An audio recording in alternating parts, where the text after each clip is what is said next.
Howling in the Wind. Episode 4, The Boy in the Tunnel.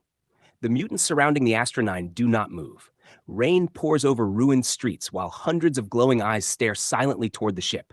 And at the front of them all, the tall figure watches George. Open quote, "Father," close quote. Nobody inside the ship breathes. George looks genuinely afraid for the first time. Dan notices immediately. "You know it." The figure smiles wider outside the glass, not friendly, knowing. Then slowly, it raises one long hand and points toward the city ruins beyond the storm, as if inviting them to follow. The standoff. Matt grips the control panel nervously. Should we be worried they're not attacking?" "Yes," Jilly answers instantly. Mandy keeps staring through the rain, looking for Noah. George suddenly moves toward the exit hatch. Dan blocks him immediately. "You're not going out there alone." George's jaw tightens. "Move." "No." For a second, it genuinely looks like George might hit him. Instead, he lowers his voice.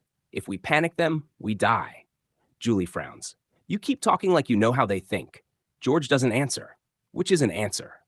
Outside, the hatch opens slowly. Wind screams through the ruins. George steps out first, hands visible.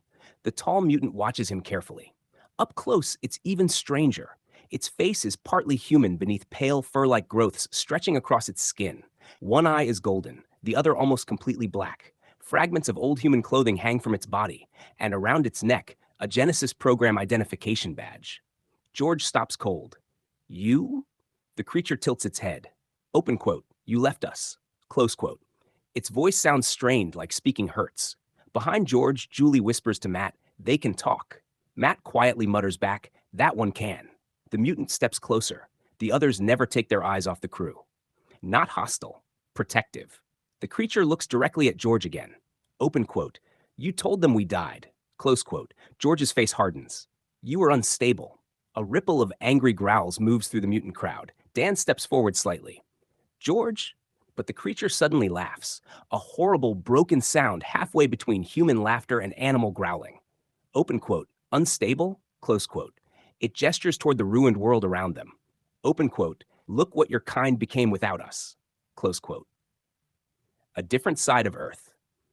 The mutant leader, who calls himself Elias, leads the crew through the ruined underground tunnels. Surprisingly, the mutants don't attack. Julie slowly realizes something strange. They have structure, families, children. Some even carry tools or lanterns made from scavenged technology. One small mutant child hides behind a wall staring shyly at Julie.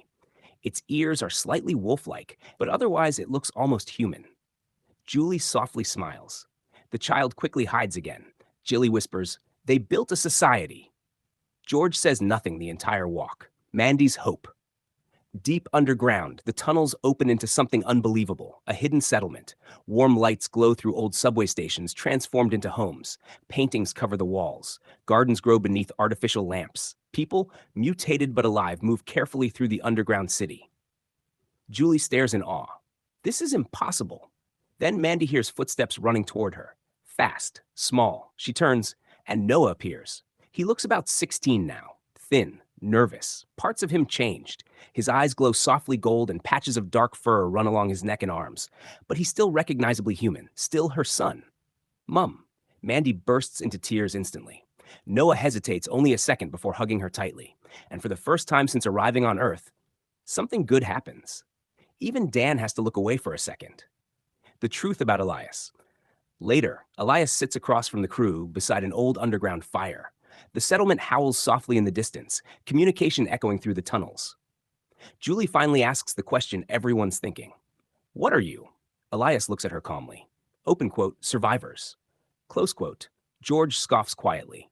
Elias snaps toward him instantly.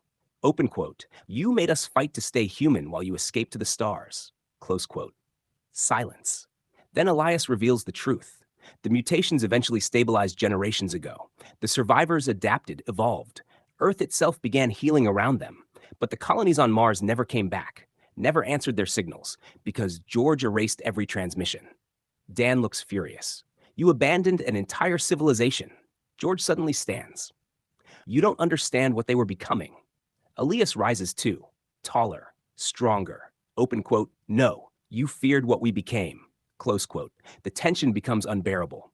Then Noah quietly speaks, and somehow that cuts deepest. Open quote, "We waited for you." Close quote. George cannot look at him. Final scene.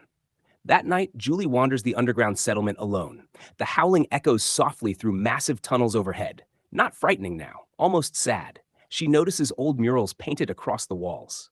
They show the fall of Earth, the first mutations, humans fleeing to Mars, and one final image.